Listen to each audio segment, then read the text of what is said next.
Gideon Rachman, welcome to TRIGGERnometry. Thank you very much.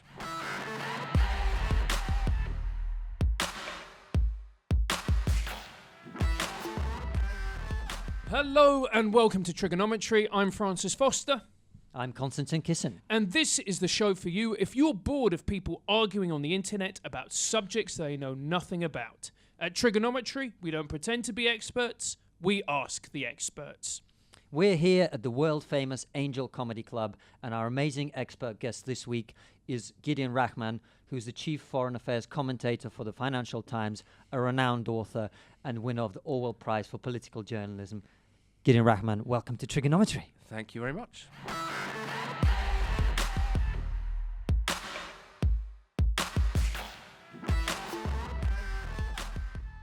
So Gideon, tell us a little bit about how you are where you are. What's your background? What's been your journey to this place? Well, in a way, quite conventional, but like a lot of things, there's sort of a bit of chance and a bit of luck chucked in.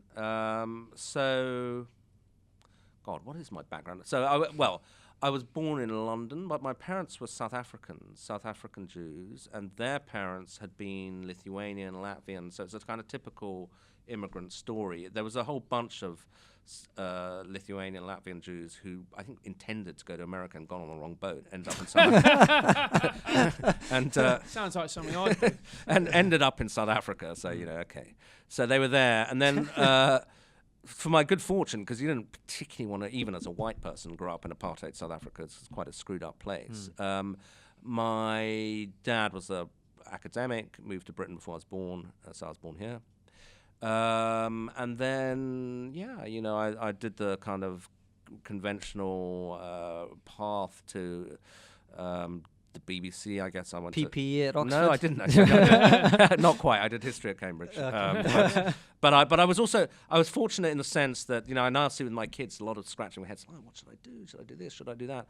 And I was kind of knew I wanted to be a journalist very early on. I don't quite know why. Was it a respected profession back then? Yeah. Because right now, I didn't mean that as an insult, but right now I get the sense that you're it's totally fair question. Yeah, no, because in a slightly creepy, I was a really sort of creepy 8-year-old. I was saying, I want to be editor of the Times, which was a respectable thing to do then. I'd love it if your editor's watching this. So that then meant that I wasn't quite kind of focused about sort of getting the right things on my CV, editing the student paper, and then I got a job at the BBC World Service when I left, which was like the biggest fringe element of the BBC. I got rejected for the mainstream bit of the BBC, for ITN, for Reuters, etc. Eventually got the last thing, and did that for a while. And actually that was good because it made, although it was the most obscure bit of the BBC, it was concerned with international affairs, and so that got me interested in not doing domestic politics, but looking at the wider world. And then for a mixture of sort of personal and professional reasons, decided to leave the BBC and go freelance and go to Washington. The personal bit was my girlfriend, then now wife, was studying at Georgetown, so I wanted to be with her, and also I wanted to get to America, and I wanted to be in print. And then, a couple of lucky breaks along the way, so the paper I went mainly to write for went bankrupt after 18 months. It was a paper called The Sunday Correspondent. And I kind of, in the moment of desperation, picked up the phone and just rang everybody I knew and said, help, I need a job. And as it turned out, the guy doing the sort of deputy editor of the US section of The Economist had gone that week, and so the door opened at the right time. And then I was at The Economist for 15 years, and that was good because I had a couple of foreign correspondent jobs, particularly one in Asia, which I had been very West-centric, both in the kind of history I studied, Europe, America, and then where I wanted to go straight to the US. And then they said, oh, will you be Bangkok correspondent? Initially I thought, okay. But I went, and it was a good time to go. It was the early 90s. And so the boom in Southeast Asia had happened, and the boom in China was just beginning. And although Thailand's actually a few hours flight from China, it's a very powerful ethnic Chinese business community who were very tuned into what was going on. So I quite quickly got interested in this, what was clearly a kind of world-changing development. And it was the right time to get interested in it because it's something I then followed for like 20 years on. And your latest book is about Asia. Yeah, so I wrote this book called Easternization, which is a slightly unwieldy title, but the conceit is that, we've had 500 years where the whole world is westernizing, and because of the shift in economic power to Asia, we're going to begin to easternize, that the power of influence of Asia in the world, particularly of China, but not just China, India, countries of Southeast Asia, is going to grow.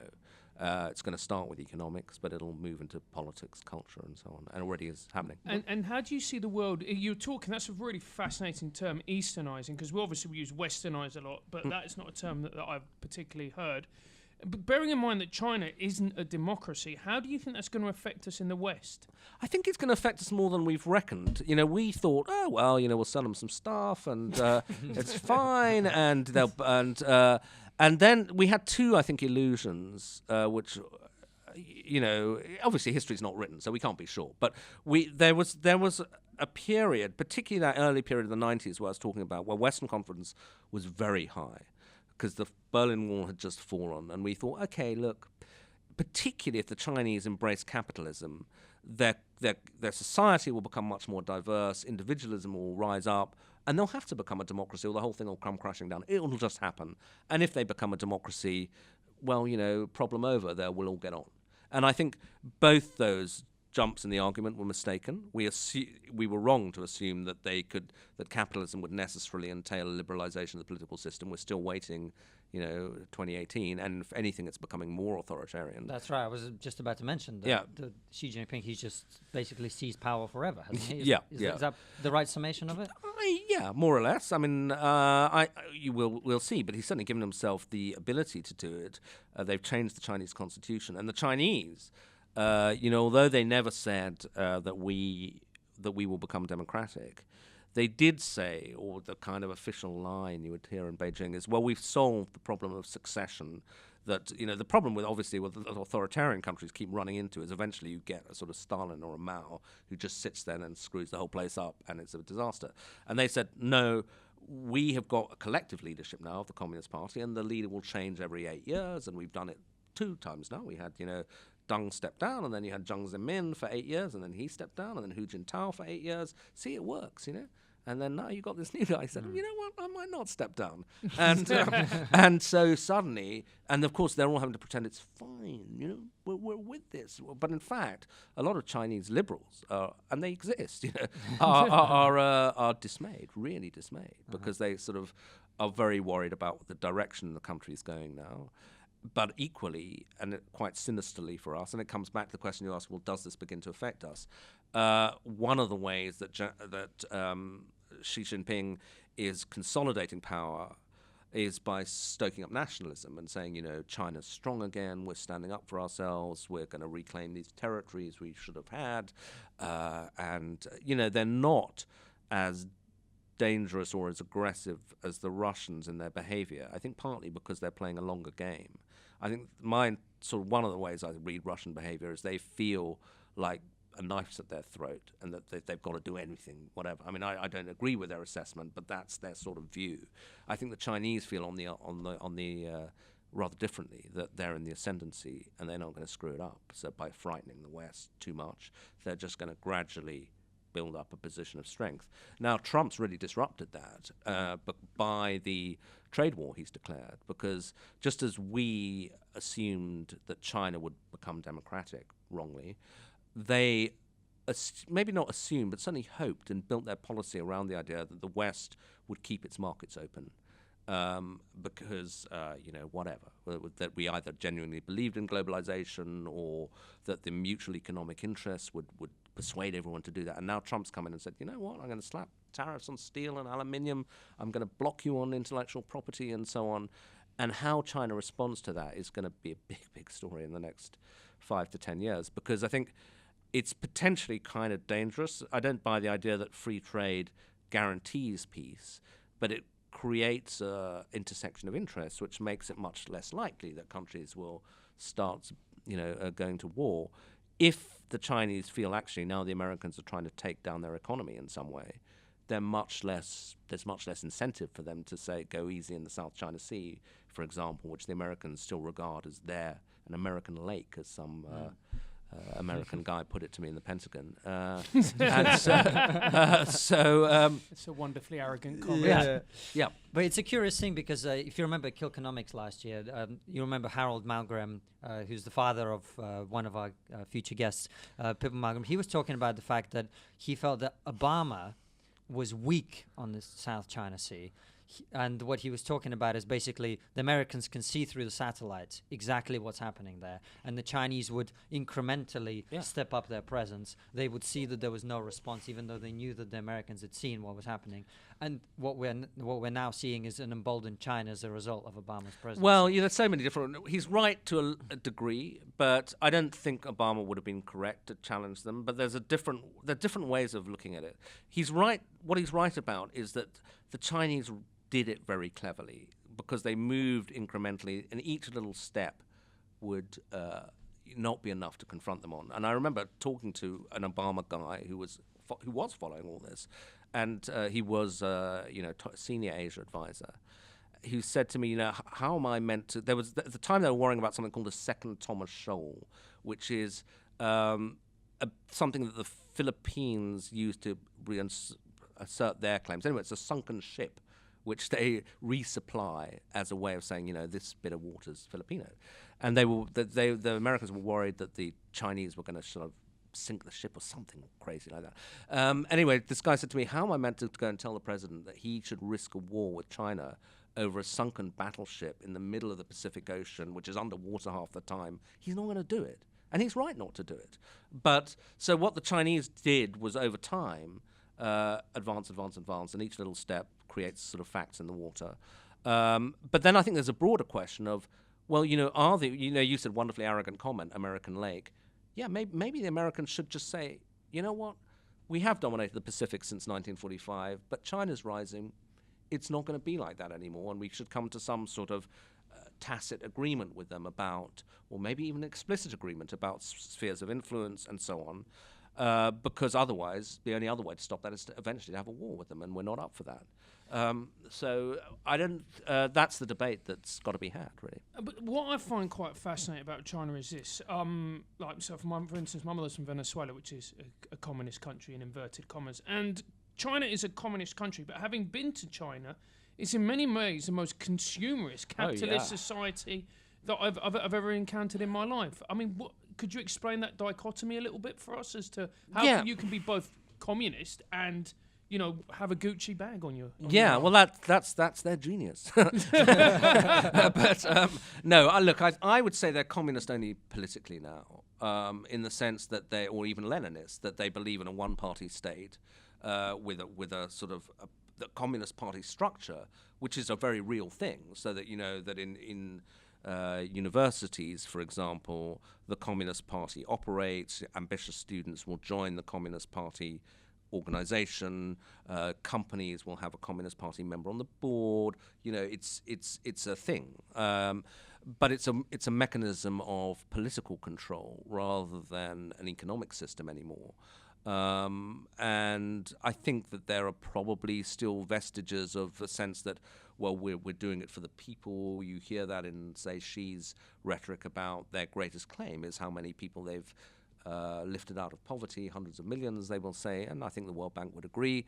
And so that's sort of communism by other means, communism by capitalist means, but trying to create more wealth. And so...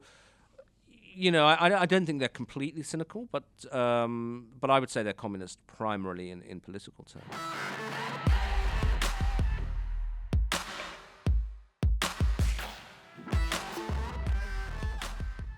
So I guess what we'll start with is Trump is in power at the moment. Russia are behaving like a supervillain in a cheap airport novel. And we have Kim Jong-un in charge of North Korea. Is the world coming to the end, or is this how it's always been? It's definitely not how it's always been. I mean, it feels like a very strange time. I mean, I guess for me, the defining period of my sort of adult life journalistic career was 1989, the fall of the Berlin Wall and so on, and that marked the end of a period that I'd grown up in, the Cold War. And then really, I'd say from 89 to 2008, there was a sort of continuity. We felt like, famously Fukuyama said there was the end of history, even if that's a bit of an overstatement. But that the Western ideas had triumphed. The West was pretty stable. The rest of the world was kind of, the number of democracies around the world was increasing. Generally, people thought globalization was a good thing. Obviously, a bit of a generalization, but things felt pretty stable. And then I think you have the financial crisis. And I think that, for me, was one of the triggers for things to begin to go wrong. But when, you mentioned Russia behaving like a supervillain, et cetera, Kim Jong-un. But for me, the really disturbing thing about the current period is not so much that there are rogue nations. There always have been.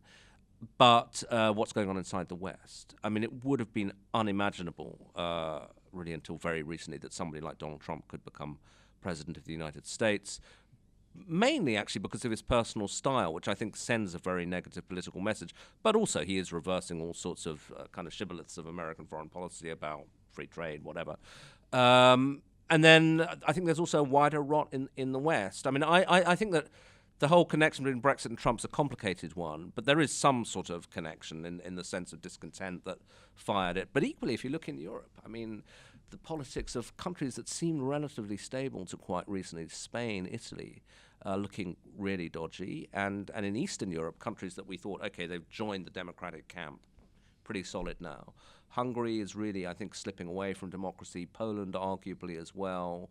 And then finally, you've got this, I think, sense in the West, which maybe is sort of loosely connected to what's going on generally, that our period as the dominant bloc in the world, Europe and the US, is coming to a close. You've got the rise of a new power in China, which is now by some measures the largest economy in the world. You've got a much more assertive India. And in themselves, those needn't be threatening things. But China is not a democracy, is in a way a kind of wounded country which has a lot of, wants to put behind what it calls itself the century of humiliation, and feels that it was humiliated by the West. So there's a shift of economic and political power as well, which I think in itself would be destabilizing. So yeah, it's a weird time. And you said you used the word dodgy when you were talking about some of those countries. Can you just go into detail what you mean by that? Dodgy, yeah. Well, okay, so what was I talking about? Hungary or Italy? Or I mean, I think in Hungary in particular, it's a while since I've been there, but one of the things you do as journalists, and maybe it's not the best way of gauging a thing, but you go and talk to other journalists, and other journalists will tell you in Hungary, people I've known for a few years, that basically freedom of the press is closing down. I mean, that's not what the official line is, but it's the lived experience of people there who are. And you look at some of the messages that Orban is putting out. Now, I think that the war for the refugees was a pretty brutal measure, but there's some argument about whether Merkel's policy was sustainable in itself. You could argue that actually Western Europe is tacitly doing some of what Orban already did. So I don't think in itself that was, reasonable people can differ on that. But if you look at the rhetoric that he's using in the campaign, it's pretty racist, and it's anti-Semitic. The whole thing about sort of this hidden power, which he attributes to George Soros, trying to destroy Hungary. It's real classic sort of Central European authoritarianism. And Poland, I don't think is as far down the line, although actually it's the one that's being prosecuted by the European Commission, not Hungary. But that's for internal European politics. But things are changing in Poland, and there's also this kind of looming presence of Russia, which I think. We thought of Russian interference, Konstantin, as a bit of a joke, until recently. But it's real, and it affected the American election. And I think it is, the Russians are quite astute at picking off bits of the EU, and including Hungary and maybe Greece a bit. And that contributes. And also just generally a slightly menacing presence. And I think that sort of slightly contributes to the sense that things are beginning to fall apart, as well as Brexit, of course. Well, what do you make of the whole Russia thing? Because one of the interesting things for me that I've noticed is that since the Skripal affair, the poisoning in Salisbury, actually a lot of other stuff has started to come out. And the British government is now investigating 14 other poisonings and other unexplained deaths, Boris Berezovsky and other people. Sure. What do you think has been happening, and what do you think is going to happen with Russia going forward? Well, look, I mean, I'm not doing the investigation, but obviously, that was an example of good journalism. By BuzzFeed actually put together that list of 14 people, which had been sort of circulating, and then most people were not paying attention. And there was this sense that the Brits were kind of a bit reluctant to really go into it, because what do you do? And do you really want a full-scale confrontation with Russia? And also, there's financial interests at stake that we know about. Oh, do we? What are the financial interests? Well, I mean, Russians are big investors in London property, flotations of Russian companies. Oleg Deripaska, for example, just floated his company on the stock exchange. So Russian money has become important. There's a lot of, there's a whole sort of penumbra of law firms, PR firms, merchant banks, etc., who will have, for whom the Russians are quite important clients or have been. Well, this is what I was going to ask you, because my impression is from the figures that I've seen, actually, as a country, Britain doesn't do a huge amount of trade with Russia, from what I understand. No. But what you're talking about is their kind of what you might call vested interest within the establishment. Is that the breakdown? Is that why we're not perhaps being as strong on Russia as we might be otherwise? Look, I don't know how. The short answer is I don't know. I mean, I don't know quite how these decisions are made or so on. But it's certainly the case that Russian banks and financiers were capable, because they were, individually had big deals and money attached to them, capable of making influential friends in the West with who wouldn't necessarily want a fight with them. I mean, famously, Oleg Deripaska had this party, on the yacht where Mandelson turned up and George Osborne showed up, and Deripaska always has this big party in Davos as well, and everyone shows up. So they're quite good at kind of becoming part of the scenery. Schmoozing. Yeah, absolutely. And schmoozing with money attached, and the money seems clean, because it's an above-the-board contract. We'll apply you to float the company or whatever, give us PR advice. So for that reason, there certainly would enter into people's minds, well, do we necessarily want to put this at risk? It's quite interesting talking about Russia and going into detail about it. How worried do you think the Americans are by Russia and what they're currently doing at the moment? Depends which Americans. I mean, the interesting thing is that because America is so partisan, divided down the middle, that there's half the country, the Democrats, the Hillary Clinton fans, who are convinced that the Russians interfered in the election, and the Republicans really don't want to believe it for their own reasons. And within that, that's interestingly a kind of reversal of the Cold War, where traditionally the Democrats, as the center-left party, wouldn't have been as hawkish on Russia, and the Republicans would have been the people banging the table on Russia. And now that's changed. But within that, there are all sorts of interesting kind of breakdowns. I mean, I think that the FBI, who are quite kind of professional, and as kind of white men, the leadership of the FBI, you would say their demographic profile would be they'd be quite likely to be Republicans or have voted Trump, but they are pursuing this. And I had an interesting conversation, was it about 15 months ago, with somebody who was a kind of ex-spook in America who was A, hated Trump, but B, was very exultant that Robert Mueller had been put in charge of this, because he said, this guy is very, very tough, very professional, he'll leave no stone unturned, and it's really bad news for Trump that this guy is on his tail. And so I think that although there's all this hyper-partisanship, within that, there is a kind of hardcore of kind of professional securocrats who are genuinely offended by what they see, they think this all happening. And you're convinced that Russia was involved in the American election? Yeah. To what end, we don't know, and to what level, we don't know. They weren't trying to help Hillary Clinton. No. I think that much is Although, obvious. actually, interestingly, they were also agitated. They were trying to cause social disarray generally, so that if you look at what's already come out, the early indictments by Mueller, they were, for example, trying to stage Black Lives Matter demonstrations because they just wanted a sense of social disarray and social conflict. Within that, clearly they were pro-Trump. Now, what level? How much? We don't know.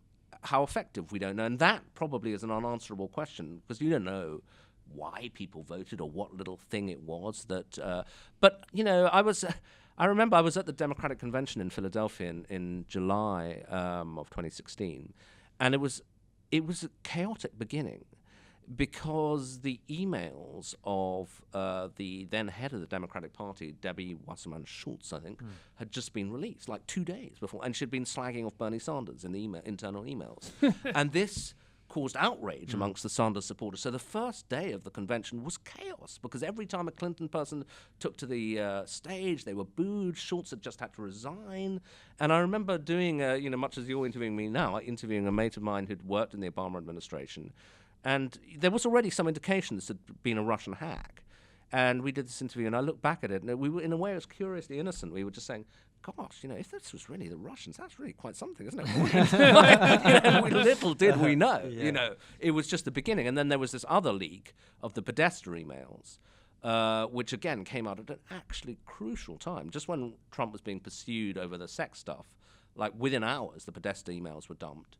And so potentially it was well done, in a technical sense, and I think it's pretty clear that Mueller thinks it was from the Russians but then the connections become really fascinating. One of the interesting things for me is I can feel myself becoming a conspiracy theorist. So I used to laugh at conspiracy theories. It's all rubbish, whatever.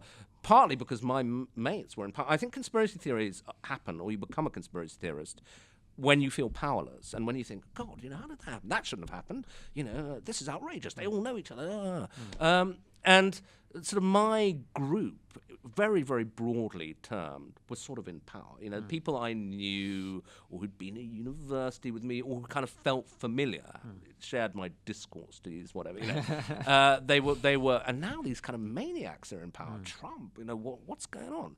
And so since you're on the outs, you suddenly thinking, oh my God, X knows Y and Y knows Z. And maybe I'm making all sorts of dodgy, false connections.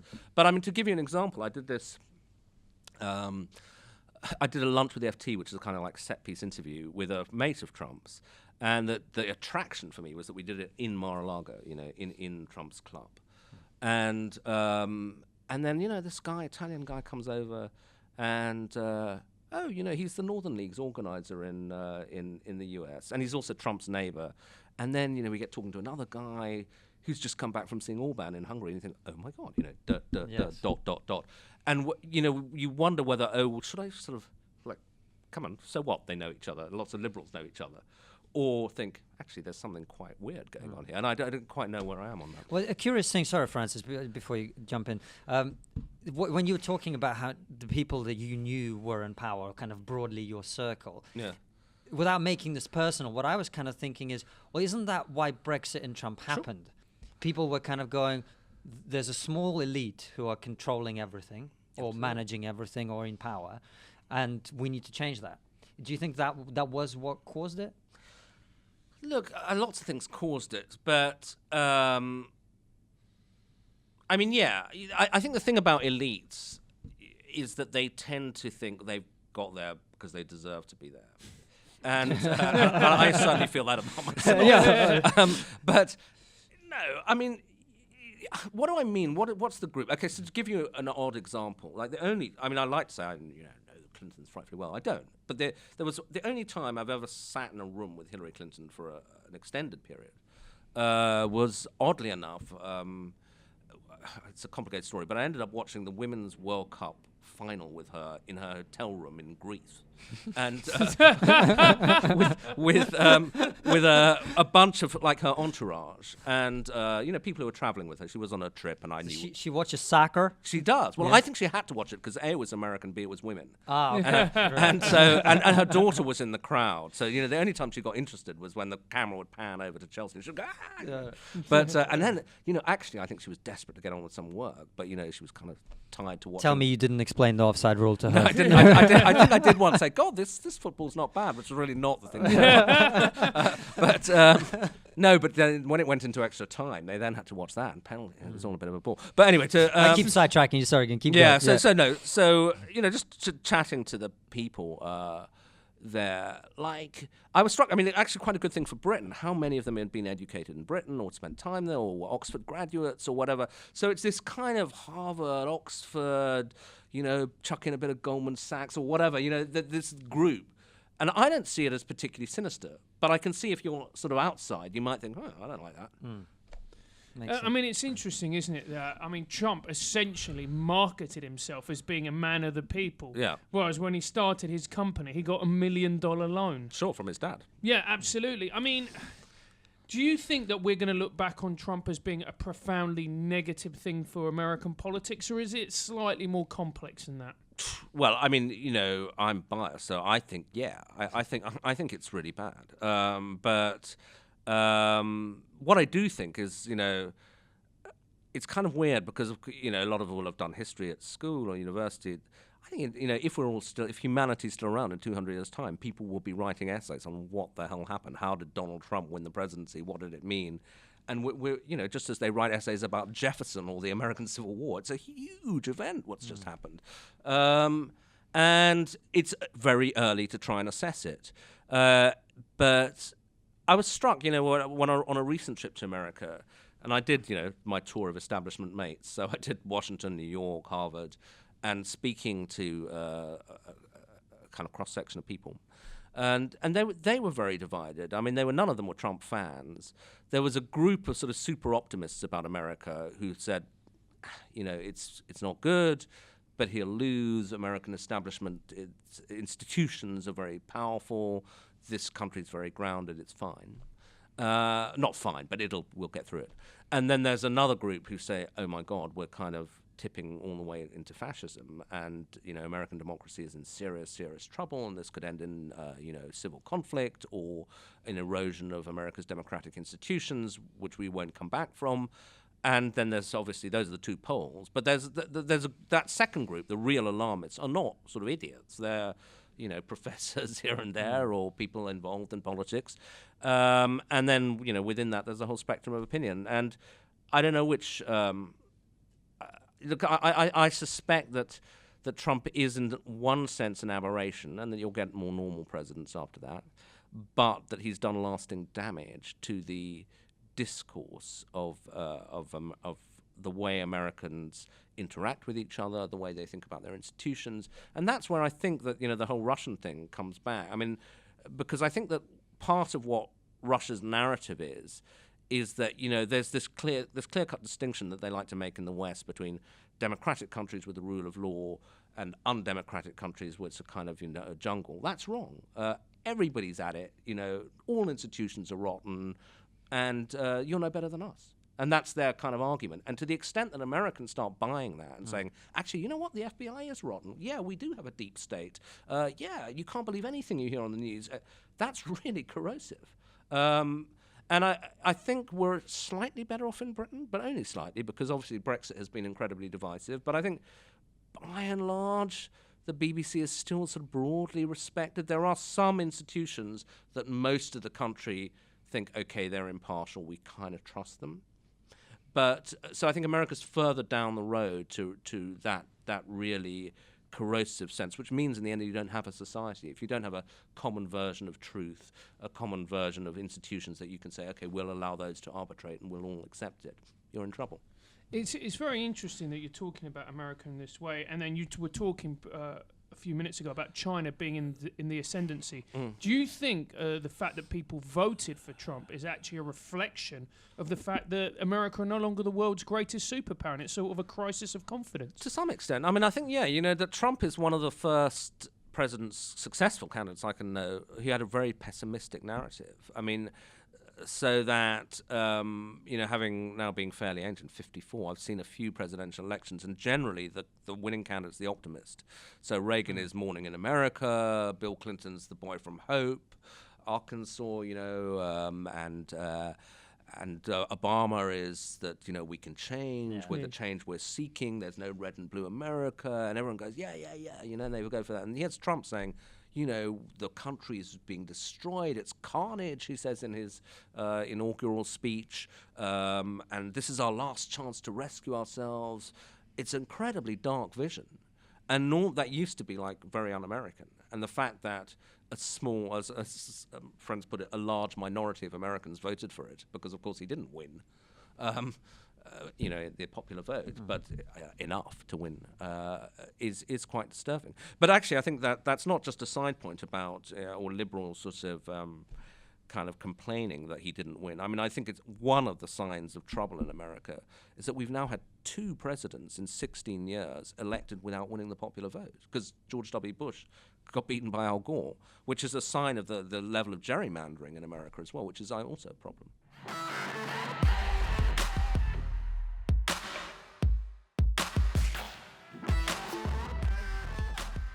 So Gideon, we touched on earlier on in the interview about anti-Semitism, and you saying it was on the rise. Do you think that it's going to rear its ugly head in a major fashion as it's done before, or do you think it's going to be something that's always there in the background, more or less? Look, I think it's one of the... Wait, sorry, did you say it was on the rise? Well, I think I mentioned it in Hungary, but I wouldn't actually disagree with it. Oh, you think it's on the rise in this country? I don't know about that, but I think it's what's happened is that it's become a political issue in the West. I don't know whether, if you took a poll of what people's sentiments, you could say they were more or less anti-Semitic. But what has happened is that one of the weird things, and I'm Jewish, is that it was quite nice. I was kind of a fortunate generation of Jews for whom, it wasn't an issue, a political issue. People weren't on either side of the barricades on this, and there was a sense that, we'd got past it in the 1930s, and the lessons had been learnt, and that was it. And now, suddenly, whatever the rights and wrongs of the dispute in Britain, as you know, it's at the heart of an argument about what's going on inside the Labour Party. But people in the UK have been understandably very focused on that. But if you pull back a bit, there are similar arguments taking place in France. The week that Corbyn was being dragged over the coals of this, there was a march of thousands of people in Paris because of the murder of a Holocaust survivor who President Macron said very bluntly was murdered because she was Jewish. She was killed by a couple of young Muslim neighbors. And then, of course, you have this Orban election where it was kind of explicitly anti-Semitic rhetoric. And then a slightly odd debate in America about... is Trump anti-Semitic? Now, my feeling about that is, if he's anti-Semitic, why did his daughter convert to Orthodox Judaism? It's not like a standard anti-Semitic move. But you bring it down from the inside. But it is the case that Trump, via Bannon, got a lot of support from the alt-right. And on that fringe, the fringes of the far right, sure, there's anti-Semitism. I mean, one way of looking at it, in quite simple terms, is that I don't think anti-Semitism really exists in the political centre, but it has existed on the fringes, the far left, the far right.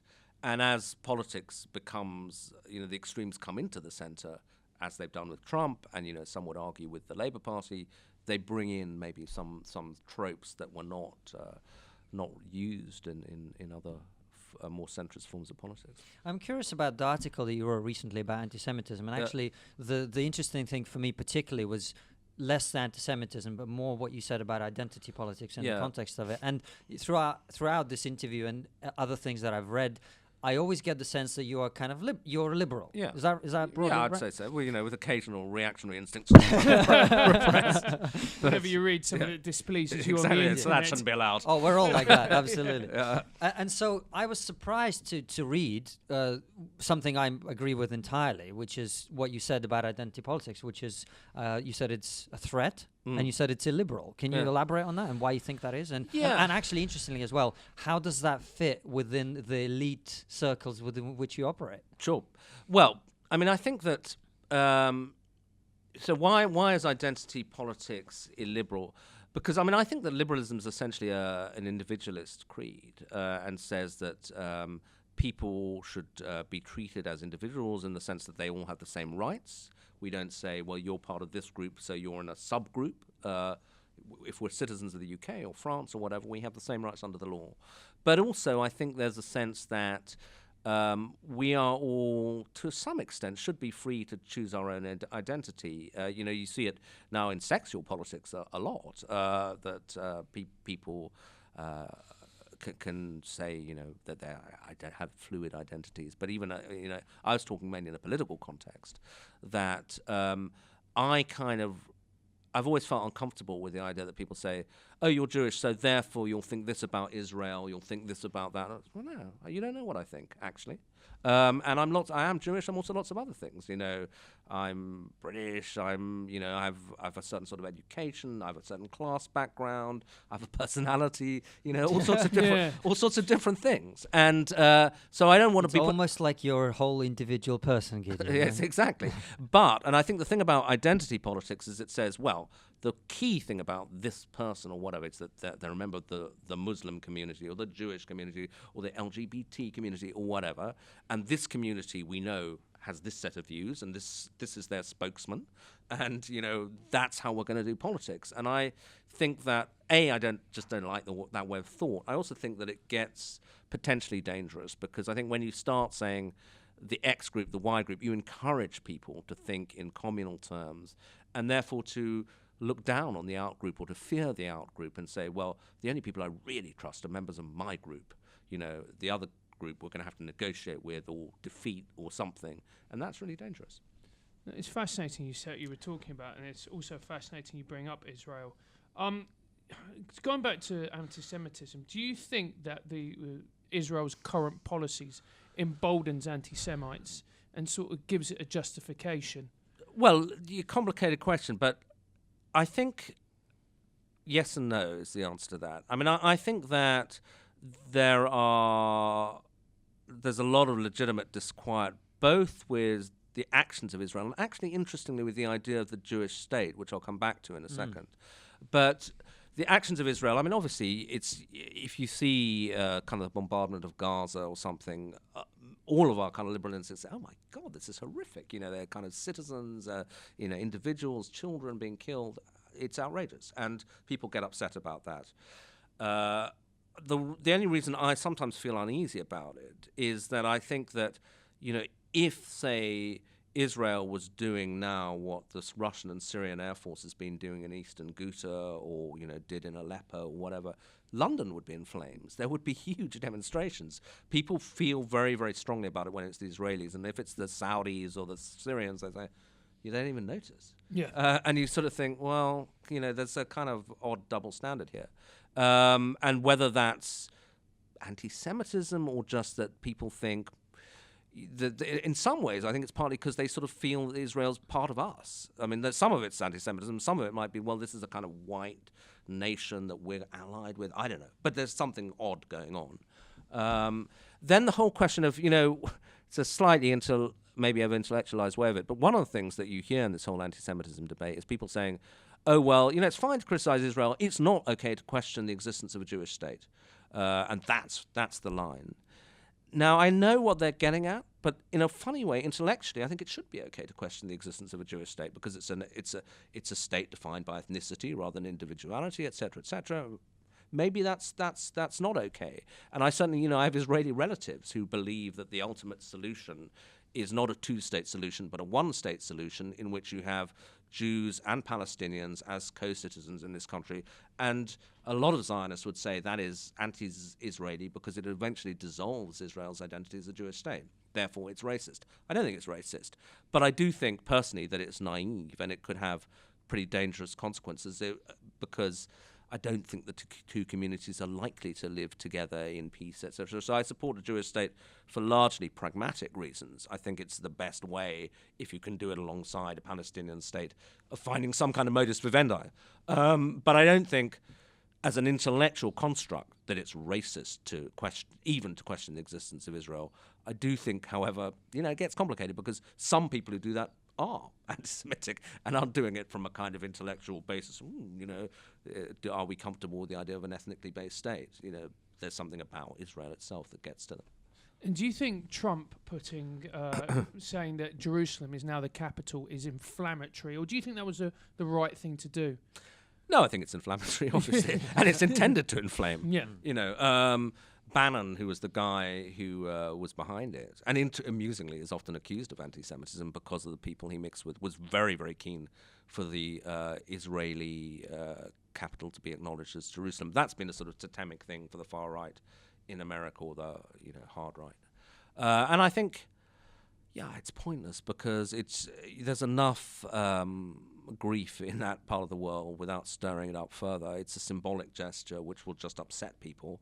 So I think it's correct to say that that's a step that has to wait for the ultimate peace settlement, which may never arrive, but is nonetheless, it's sort of giving Israel the reward for the two-state solution before the two-state solution happens. So I don't think it's a good idea. I'm curious to come back to the identity politics bit, because I think one of the interesting things, I recently found out I have some Jewish heritage. Oh, I could have told you that. Thanks very much. No, you literally you send off a little DNA sample. 2 weeks later, you're Jewish. Your IQ goes up by about 10 points. It's great. So I'm curious about it, because from a identity politics standpoint, Jews actually don't fit the narrative of identity politics very well, because the idea of identity politics is we're all oppressed at different levels. And Jews, I mean, historically, probably the most oppressed ethnic group ever. And yet they're largely very successful. You're a good example of someone like that, right? Tend to be very intelligent, well-educated, successful financially, right? So that doesn't seem to fit the narrative. And I don't ever hear about anti-Semitism as being part of the things that we need to fight within the identity politics umbrella. Well, you're beginning to hear it, aren't you? I mean, you know, in Britain, for example, it's suddenly become an issue. But I mean, yeah, maybe that's a sign of the kind of slightly disturbed political times that we've entered, that this kind of thing is popping up again. And it's interesting, you touched, I mean, the far right, we know because of history and all the rest of it, how they've been associated with anti-Semitism.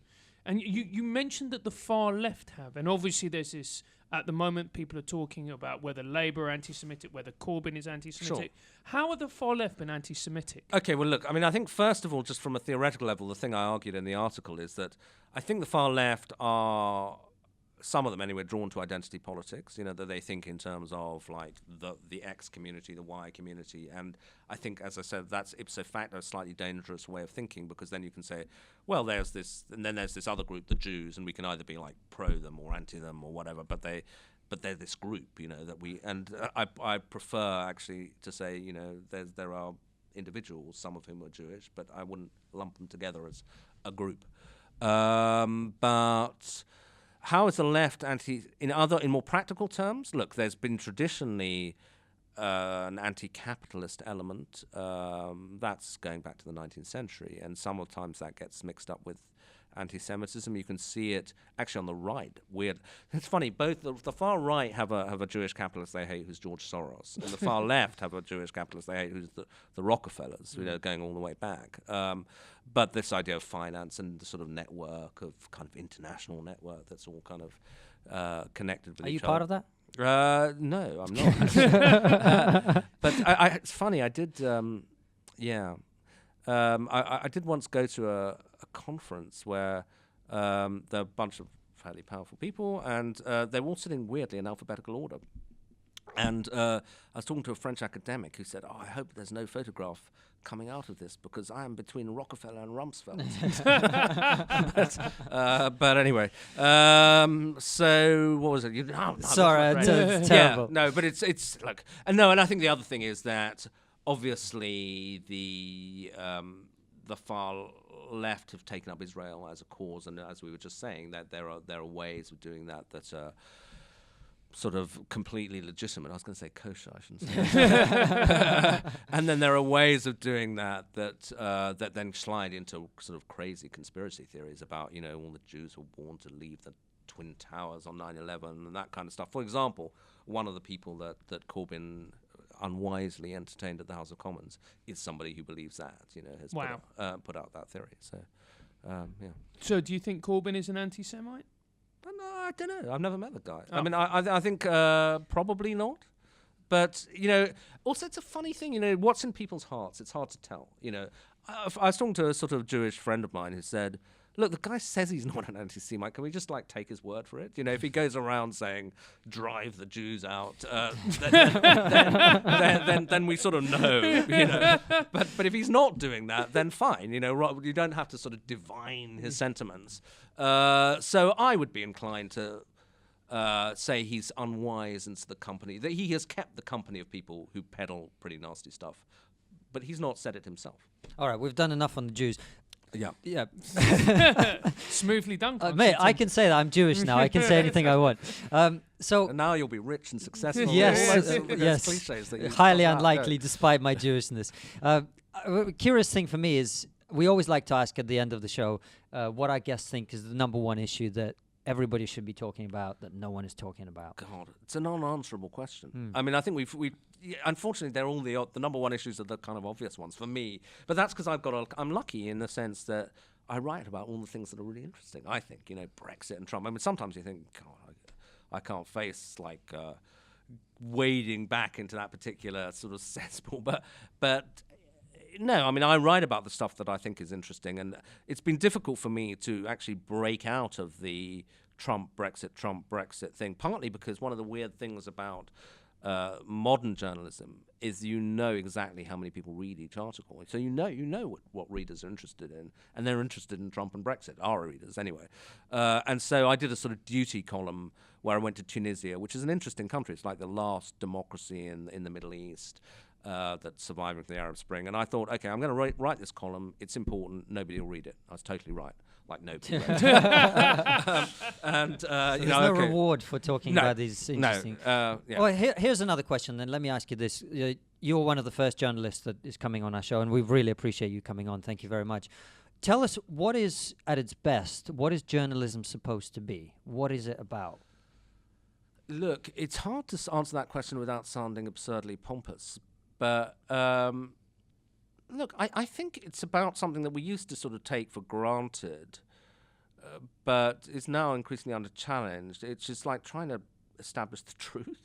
It's quite important, and that's and I think that the whole Russian thing is quite an interesting challenge to the truth, because we think suddenly I mentioned I joined the BBC. And people associate the BBC with objectivity. You this guy says this and this guy says that, and you report both sides. Fair enough. What's wrong with that? I think the Russians have played that rather cleverly. So they say, like I would say, this microphone's black. And they would say, no, the microphone is actually white. And you should report that I say it's white. And also that it's possibly yellow and green. And I said, no, it's black. Look, we can all see it's black. And they said, no. There's two sides to every story. Exactly, yeah. So question more is right. So you throw up so many kind of crazy theories that you can kind of drown the truth. You can cover the truth. And so we're having to rethink, what is it about actually reporting correctly and sticking up for the truth? Is it just saying, well, the Russians say this and the Brits say that, and make your own mind. But is that even possible, Gideon? Because we've talked throughout this interview about your own views on the world. Yeah. Well, right? And of course I'm paradoxically in the opinion journalism thing. So I'm, and that I had to learn in a funny way, because I started coming from a conventional journalistic background where you kept your own views out of it correctly. And then suddenly I was on the op-ed pages, and they actually had to tell me at a certain point, tap me on the shoulder and say, look, your analysis is all very interesting, but you're meant to have an opinion. Can you say something? And I had and it's not, and some people that's very natural to, your Piers Morgans, etc., who are just mouthy and love to tell you. And it didn't come very naturally to me, and in a way still doesn't, but I had to kind of teach myself to say something. And even if I didn't, I never say anything I don't believe, but I will sometimes put it more strongly than I would if we were just chatting in the pub. You make an argument. And I think that's for me, that's part of the role.